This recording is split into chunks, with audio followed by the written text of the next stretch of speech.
I'm Diane Eicher, and our service leader today is Reverend Lori Whittemore. Welcome to the Unitarian Universalist Church of Saco and Biddeford. This service is being streamed and recorded. For those joining us on YouTube, we encourage you to have a candle or a chalice to light when we light ours here in a few moments. Whoever you are, wherever you come from, whomever you love, we are glad you are here with us today. The theme for the month of April is joy. We invite you to carry that theme with you when you leave us today and back into your daily life. We commit to be co-stewards of this land owned by the Wabanaki Confederation and to work toward a world that is just and thriving for the whole web of life. We invite you to take home the order of service for information and announcements, or you may leave it for recycling as you exit the sanctuary. Please silence your cell phone. And after the service today, we'll be having, in place of our usual coffee hour, we'll be having a potluck luncheon, fellowship luncheon in the parish hall, and we invite you to join us.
Please join me in the words for lighting our chalice. This is our sacred promise.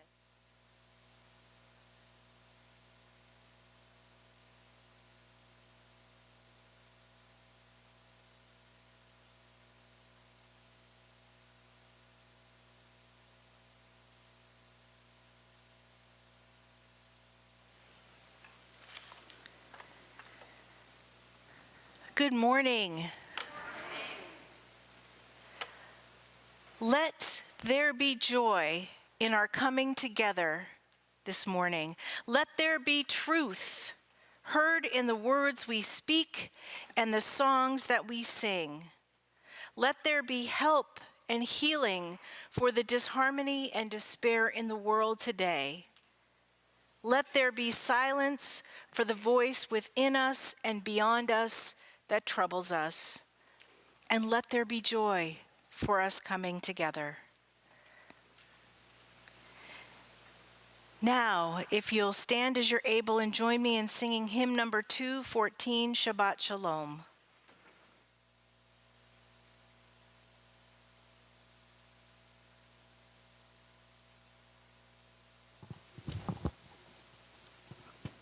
Shabbat Shalom, peaceful Sabbath.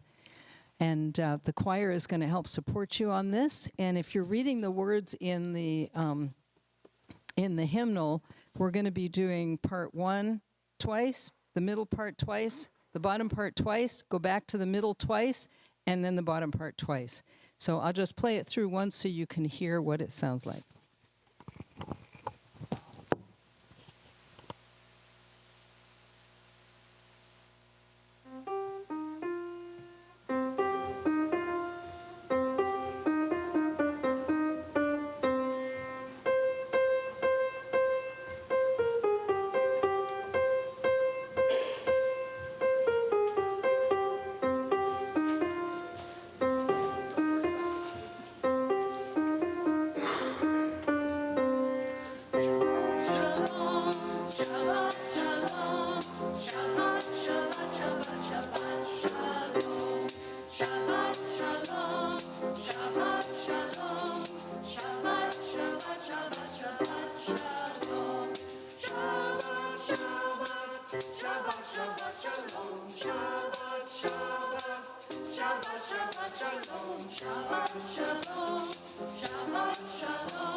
Nice.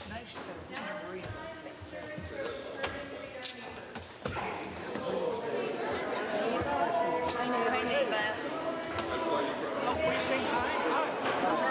Nice to meet you. Let's have a handshake. Come on, Shabbat Shalom.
Oh, be joyful, oh, be jubilant, put your sorrows far away.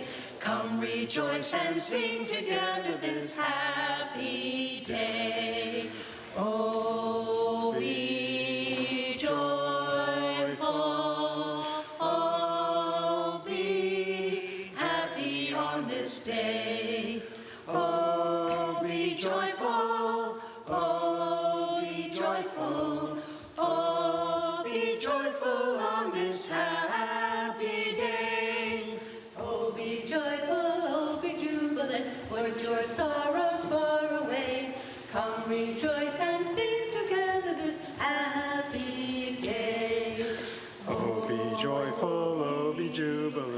put your sorrows far away.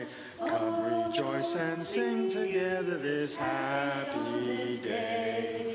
Oh, be joyful, oh, be jubilant, put your sorrows far away. Come rejoice and sing together this happy day. Oh, be joyful, oh, be joyful, oh, be joyful on this happy day. Oh, be joyful, oh, be joyful, oh, And sing together this happy day. oh, be joyful, oh, be jubilant, put your sorrows far away. Come rejoice and sing together this happy day. Oh, be joyful, oh, be joyful, oh, be joyful on this happy day. Oh, be joyful, oh, be jubilant, put your sorrows far away. Rejoice and sing together this happy day.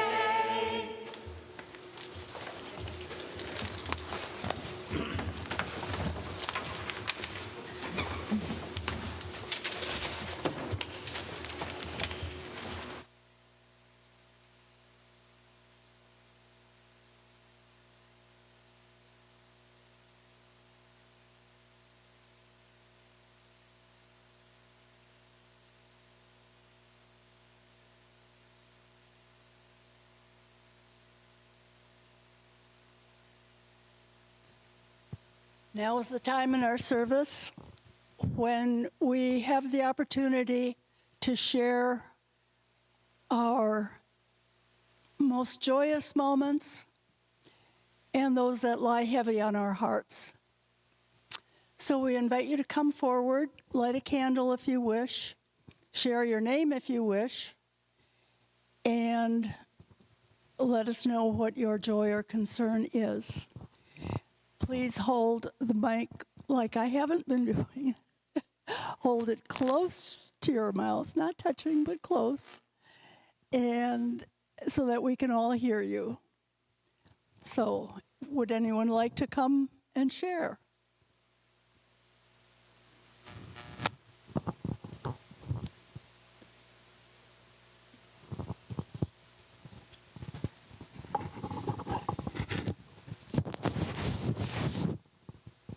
Thank you.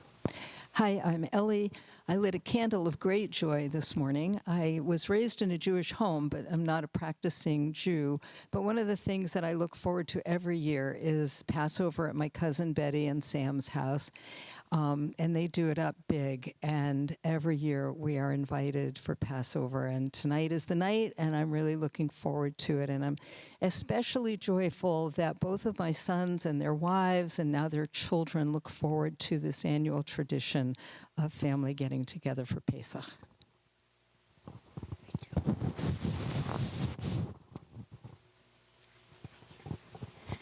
I'm Catherine, and I just wanted to say that we lost a little angel. One of our students that we worked with passed away. But I went to the service, the funeral, and I just was overwhelmed by all the love that all the people in that room, we never met, and we all felt his love.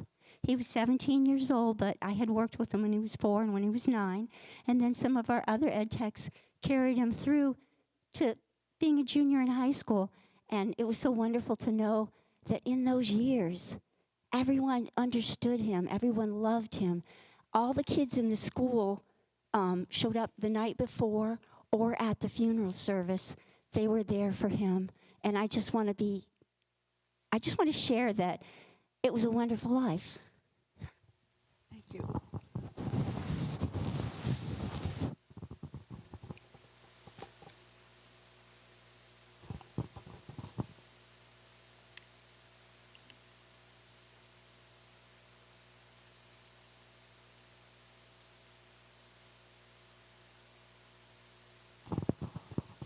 Hi, I'm Nikki, and I lit a candle today, actually for all the residents at St. Joseph's, where I do a little service each week. And I was asked on Friday to do a one-on-one chaplaining session with a man who was completely unresponsive except for moving his fingers and moving his feet a little bit. But his wife requested a visit, and it reminded me how important it is for us to just be present for each other.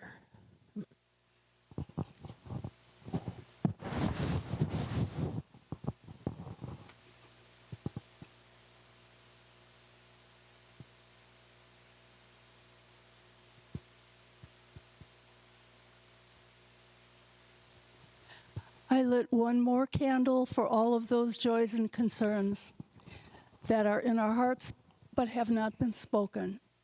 Please carry all of these requests with you and send energy, prayers as you can.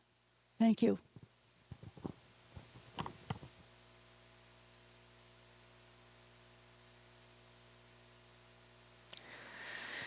Let's take a deep breath together.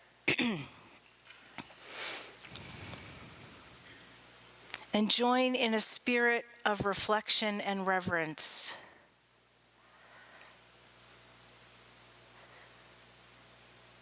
There are many ways that we lift up our hearts to hold our friends and our community in the joy they experience and the sorrow they experience.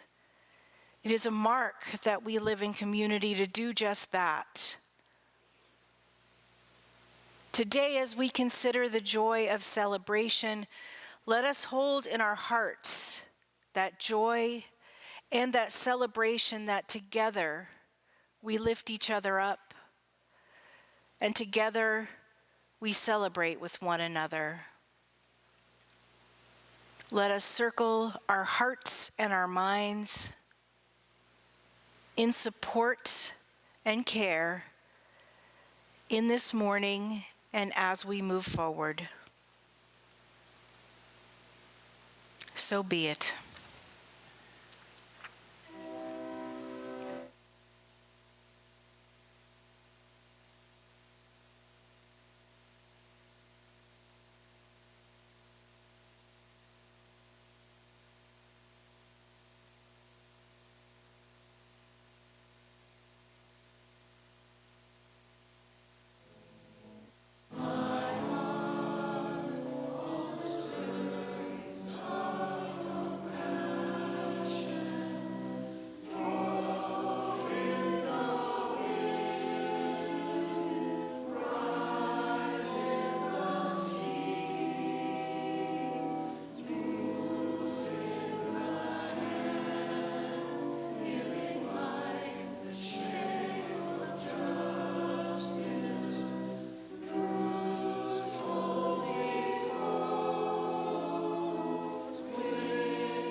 Majid by Marge Piercy.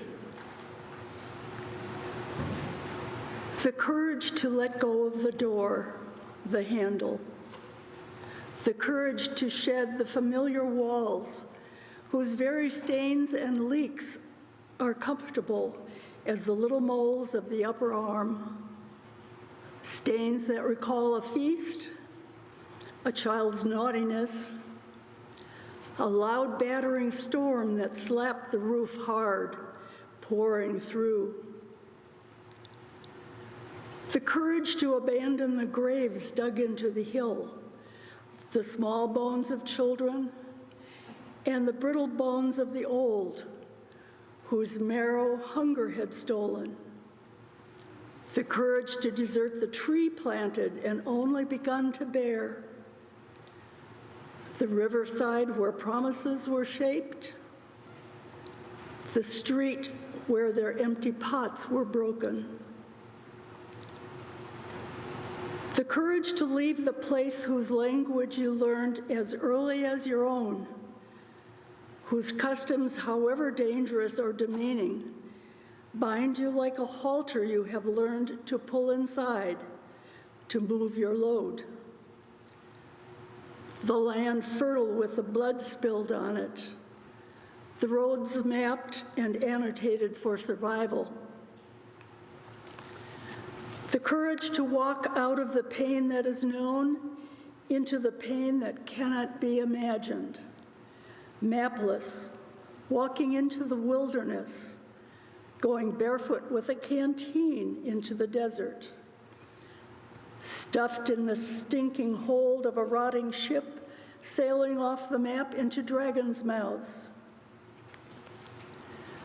Cathay, India, Siberia, Guldana, Medina, leaving bodies by the way like abandoned treasure.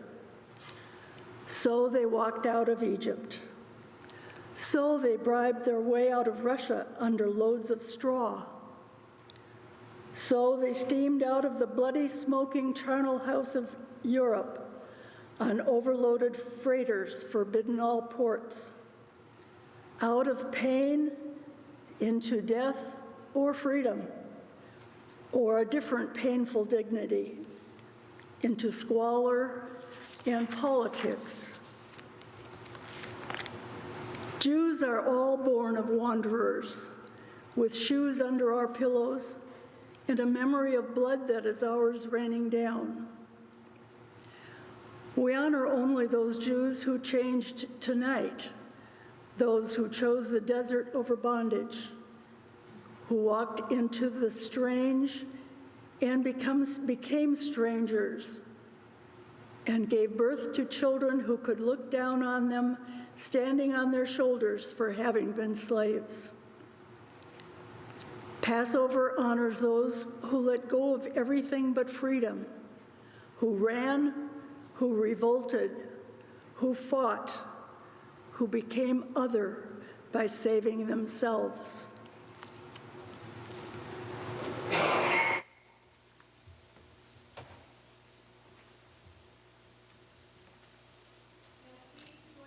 Singing hymn number 220, Bring Our Festal Bread.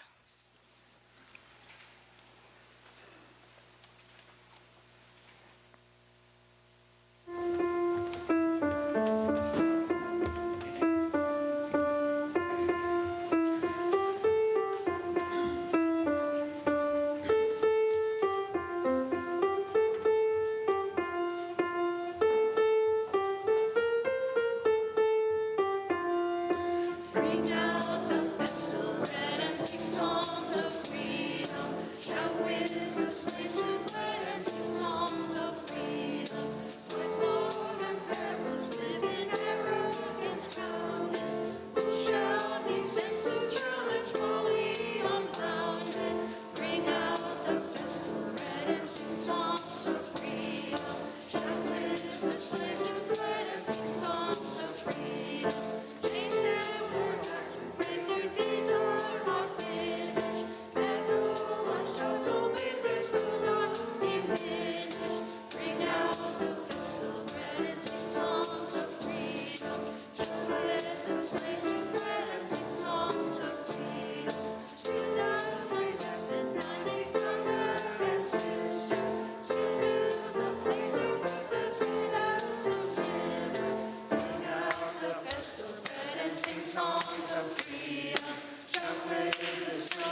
Perhaps you heard the hard words of that reading. I know I've been leaning into comforting words these past weeks. However, it's not a time to shy away from hardness, actually, but perhaps a time to lean into it and listen to those words for inspiration, to consider what and how tradition preserves and creates and sustains identity. How it helps us face tough things, tough days, and helps us to do that together. We have been lightly learning and considering other traditions this winter and spring. We had a ritual of Imbolc in February, which is a pagan ritual. We learned a little bit about Ramadan and Islam in March. I felt an invitation to include marking the Jewish holiday of Passover in its season, considering that that stream feeds Unitarian Universalism, Christianity as a matter of fact. And we include it in our hymnody like we were singing today. It is indeed a part of our own tradition, along with Christianity, Islam, Native American spirituality, African spirituality, and many others actually. Tradition is important. Tradition brings us joy, and Passover has a relevance to us in our history, but it informs us as well today. And while I'm not fully equipped or authorized in any way to create or facilitate services specifically for another tradition, it is my call and it is appropriate to share facts, to share ideas, to educate, to teach, and to open our minds so that we accept and understand people who we might not relate to. In fact, we are planning an intergenerational Seder next week, Saturday at 4, right here in the parish hall. The kids, the youth are creating Seder plates this morning, and we'll have an activity at that Seder, so I hope you'll join us. It'll be fun. It won't be a substitute for a Seder. Again, we aren't really authorized to do that, but it'll be fun to learn about it together. And by the way, it won't substitute for dinner, so don't trade your dinner to come and eat the Seder. It's more a teaching experience. So that is our tradition, to be open to learning, to promote kinship through shared experience. We have our traditions like the Christmas fair, for instance. That's a tradition in our community. We have a fellowship luncheon like we have today every year. We do that to kick off our pledge season, a tradition that allows us to continue to build and sustain our principles and values. And we are hoping to create new traditions as we grow. So this luncheon is super important. So stay tuned, more joy to follow. But just a little about Passover as I understand it, to set the stage for the rest of the message. The holiday of Passover celebrates the Exodus from Egypt, when the descendants of Abraham, Isaac, and Jacob fled.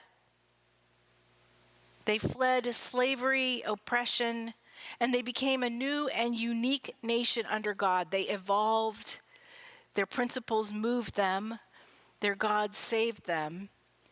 And like those who expressed antipathy towards Jews for millennia being oppressed, the Egyptian Pharaoh had no reason to hate them. There had been generations of the Jews as enslaved people cooperating, doing the finances for the Pharaoh, making decisions or helping make decisions.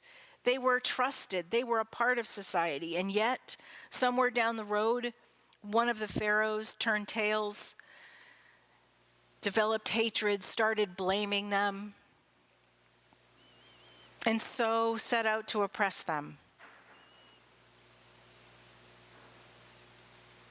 Years later, when that new pharaoh was crowned, one claimed to be unaware of the Jews' pivotal contribution to Egypt's survival and enhanced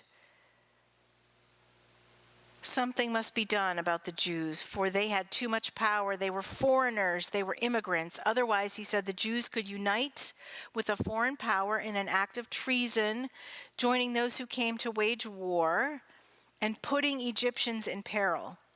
So to be certain, all of Pharaoh's accusations were baseless lies until his own blind hatred made them a reality. The oppressed Jews cried out to God, who punished the Egyptian with a series of plagues that killed their crops, their livestock, even their sons. Oral tradition in Passover teaches that Egyptians willingly handed over their wealth to the Jews so that they would leave and stop the plagues. And in that end, another bout of irrational hatred consumed the Pharaoh. He then ran to wage war against departing Jews and drag them back, and his entire army was drowned in the Red Sea. The Passover piece is specific to the one part of the story, it's a dark part of the story, when the Egyptians were going to kill the firstborn sons of the Jews, and the Jews marked their doors with lamb's blood. So the Spirit would pass over their house and bring along a plague of death on the Egyptians, and ultimately it would begin the escape of the Jews from Egypt. The escape that led the Jews across the Red Sea through the wilderness for years and years until they crossed the Jordan River into a land that would become theirs, into a new nation. And it's a hard story. Like our reading this morning, it's a hard story. And as actually much of the Torah or the Old Testament is a hard story. Stories of violence and oppression, of enslaved people, of women, of people who think differently, who believe differently. It's hard. And the Passover Haggadah declares this to be a recurring pattern. For not merely one rose up to destroy the Jews, not one. It's a recurring pattern. Every generation, people rise up to destroy the Jews. Blessed be he, save us from their hands. The ancient Egyptians, the Babylonians, the Greeks, the Romans, the Crusaders, the Inquisitors, the Cossacks, the Nazis, the neo-Nazis. Their empires are gone, at least most of them. Their cultures in disrepute as history talks about them, and still the pattern recurs. And people tell that story and feast together, the young and the old, to celebrate togetherness, to celebrate identity, to celebrate family, and to never forget, while recognizing that togetherness comes from foxholes too, not just joyous occasions. Joy can be named and claimed in all times and places, even the hard ones. That is the legacy. That is what informs us. There are layers of complexity that I want to acknowledge here for us, UUs. As UUs are people who live in gray areas. It's not black or white to us. It's not easy. It's not cheap grace. We choose to question. We are called to account, to choose to reflect. And maybe not all the time, but theologically at least, that's who we are. We know that theology and beliefs and values do not always translate into right action. We see that across society. We see that here sometimes. Or right action, even in our perspective. After the service on Ramadan, for instance, people contacted me. I got a lot of feedback about people's concerns with Islam and its treatment and oppression of women and marginalized people, a perceived tendency towards violence. And I hear you. I heard you. We don't lift those parts of it up. That's not what UUs do. We recognize that there is wisdom in those traditions. We honor that. A perennial philosophy, at least, of peace and connection, of culture and love. That's part of our theology, and that's why we do it. There are practices and traditions within those streams that undergird ours. We sing songs from those traditions, celebrating love and family and connection and right relationship. And we do so to help liberate those folks as well, who experience the oppression within their own traditions. And because we live in that gray area, we are asked to navigate the tension between the beauty of those traditions and the basis of their beliefs, holding on to our principles to discern for ourselves and to discern for our community how we choose to respond. We are absolutely called to live sometimes in uncomfortable space. It's not all joy, it's not all butterflies. Sometimes it is super uncomfortable. And I've said this before, and I'm a broken record, so hear it again. How we apply these principles while disagreeing in community with people and ideas we are challenged by is the call and implementation of our religious tradition. As a spiritual leader, I don't stand up here and tell you how to believe things. I don't translate it for you. You are asked to do that. And it's your responsibility, actually, when you show up here, that you do that for yourself and you live it out here. It is a spirituality, a hard spirituality, that requires self-examination and discomfort a lot, of holding paradox, of critical thinking, of living in question, of making space for our shadow selves, even and especially our own, while holding it for each other's as well. And spirituality that leads to great joy, to liberating joy as we lift up each other in our pursuit of our own spirituality, a tradition of joy.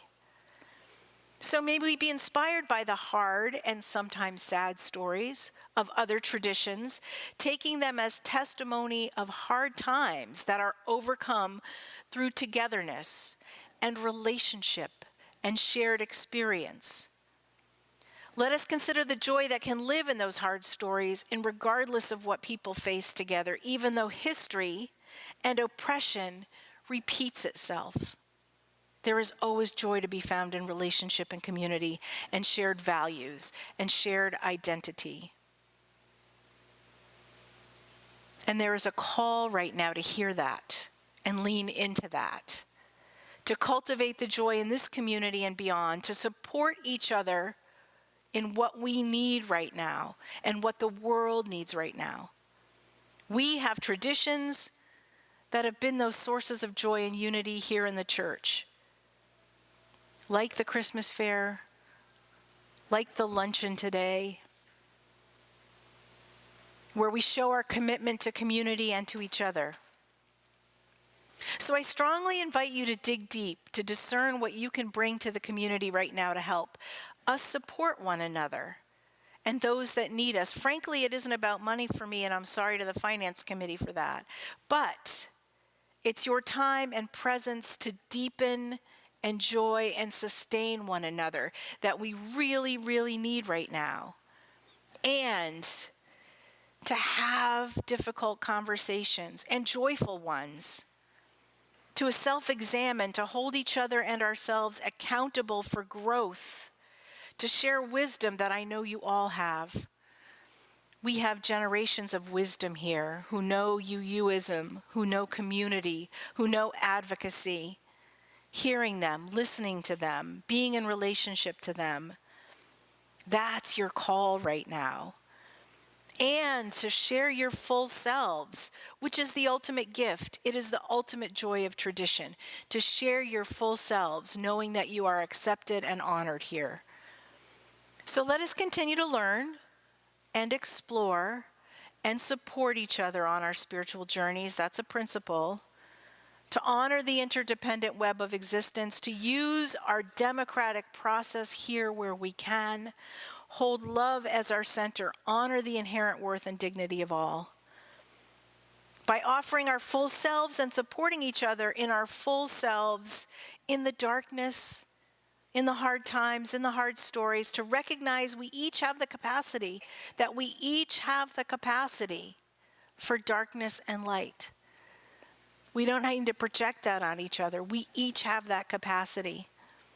And to choose love and service and not fall into fear and despair and grief or grievance.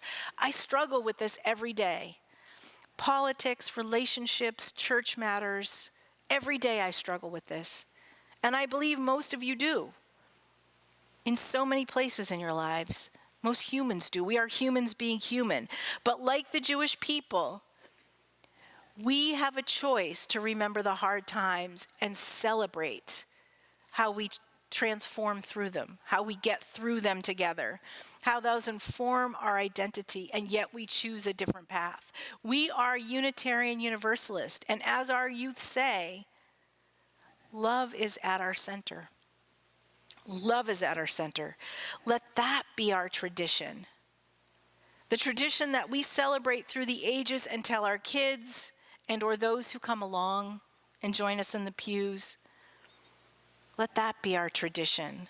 Let that be the joy in our tradition. May we perpetuate that and continue it and hold it up. And may that always be so.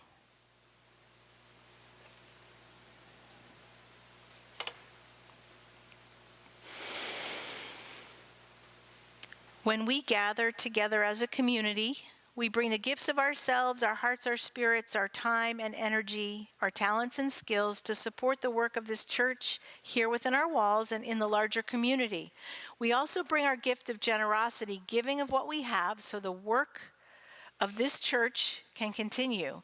And as always, half today's offering goes out in the larger community to a group that's doing important and great work. And this month we share our offering with the Saco Food Pantry. So if you're watching from home, donations may be made through the Give button at the top of the web page, uuchurchsacobiddeford.com, or checks may be mailed to UUCSB 60 School Street, Saco, Maine 04072. This morning's offering will now be received.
Please join me in the words for extinguishing our chalice. As we release this flame from its faithful service today, we allow the spark in each of us to burn on, to warm our compassion, to fire our delight, to light our paths today, tomorrow, and always. And join me in singing hymn number 163.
As we leave here today, may we go out into the world with the joy of shared learning. May we be renewed by the joy of our shared traditions of love, justice, and inclusion. And may we all go out in peace.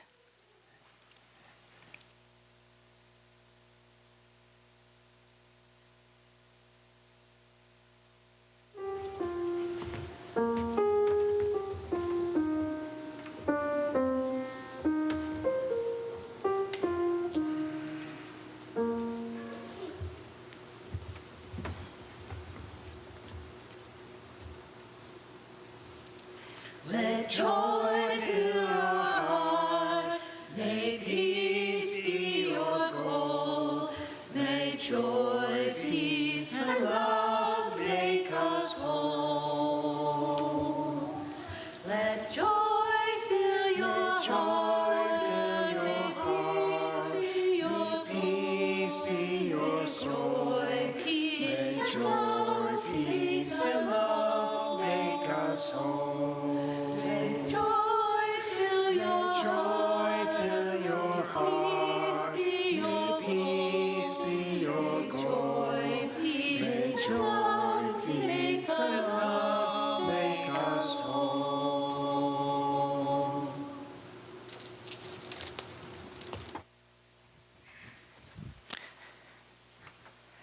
Our service is now concluded. Thanks so much for coming. Please join us for food afterwards and kinship. Please remain seated for the postlude.